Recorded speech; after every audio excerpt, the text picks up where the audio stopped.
Hello and welcome to Levant TV headlines. The Iraqi military says the offensive to retake Tikrit from the Islamic State group is being stalled by bombs planted by the jihadists holding out in the city.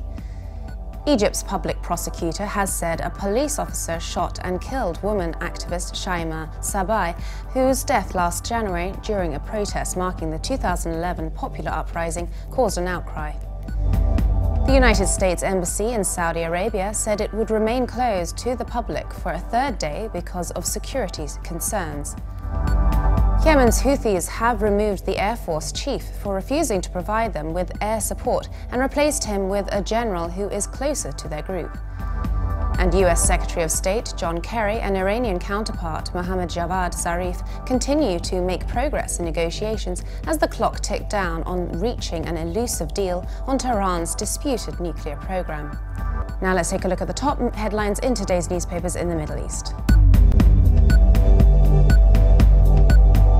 Starting from the Egypt Independent, which leads reporting that Egypt's public prosecutor said 16 people, including members of the outlawed Muslim Brotherhood, were charged with killing and inciting violence in connection with the deaths of 19 football fans who clashed with security forces last month.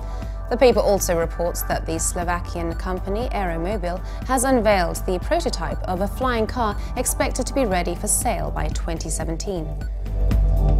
From the UAE, the Khalij Times leads reporting that the United States and Iran inch closer to a political deal that would set the stage for a landmark nuclear agreement, but a US official warned that Iran must make tough choices to allay fears about its atomic ambitions. The paper also reports that Facebook said it won't allow the social network to be used to promote terrorism or hate speech, as it unveiled a wide-ranging update of its community standards. From Lebanon, the Daily Star reports that the Parliament's Joint Committees has met to discuss the wage hike amid a boycott by March 14th of lawmakers who vowed not to vote on the bill unless it was discussed alongside the 2015 budget. The paper also reports that Labour Minister Sejan Aziz says he has referred a controversial Mother's Day maid advertisement to the prosecutor's office for investigation, adding that the office would be immediately closed down if it turned out to be real. Now let's take a look at the top Middle East headlines from the UK papers. The Guardian leads its Middle East news, reporting that French experts have ruled out the 2004 death of iconic Palestinian leader Yasser Arafat was the result of poisoning.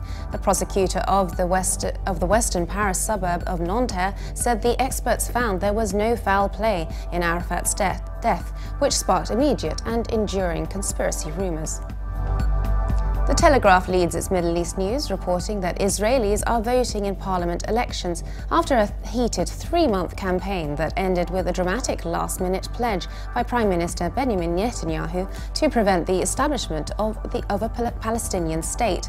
Netanyahu's comments marked a reversal of long-standing promises to the US and was seen as a last-ditch effort to appeal to the hardline voters. The Independent leads its Middle East news, reporting that the government is set to face a major legal challenge over a controversial new Royal Navy base in Bahrain, amid accusations that Bahrain had sacrificed human rights at the altar of trade and military deals. Now let's take a look at the top Middle East headlines in the international papers. From China, the Global Times reports that the UN Higher Commission for Refugees said the living conditions for the Syrian refugees in Lebanon have been deteriorated despite ongoing assistance plans. The UNHCR made the sad conclusion in a report entitled Assessment of Vulnerability of Syrian Refugees in Lebanon, which was jointly published with the World Food Programme.